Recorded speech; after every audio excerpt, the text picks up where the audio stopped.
কোনো একজন ব্যক্তির কাছে যদি 1,20,450 টাকা নগদ থাকে অথবা স্বর্ণ এবং রূপা যতটুকু আছে তার মালিকানা, এগুলো হিসাব মিলাই যদি তার কাছে ঈদের দিন এবং ঈদের পরবর্তী 2 দিন অর্থাৎ 10, 11, 12 জিলহজ এই 3 দিনের মধ্যে যদি 1,20,750 টাকা থাকে তাহলে তার উপর কোরবানি ওয়াজিব হয়ে যাবে।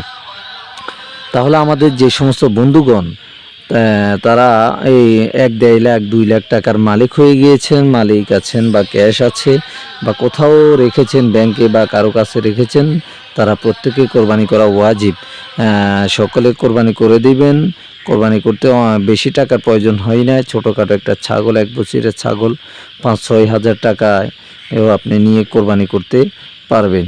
সুতরাং যারা মনে করেন যে লক্ষ লক্ষ টাকা হইতে হবে বা কোটি টাকার মালিক হইতে হবে, এক কথায় আমাকে সামাজিকভাবে ধনী মনে করতে হবে, আমি ধনী হইতে হবে তারপর আমি কোরবান করব, এটা ভুল চিন্তাধারা। আমরা অল্প টাকার যদি আমাদের এই যে 1,20,750 টাকা থাকে তাহলে আমরা কোরবানি করে দিব।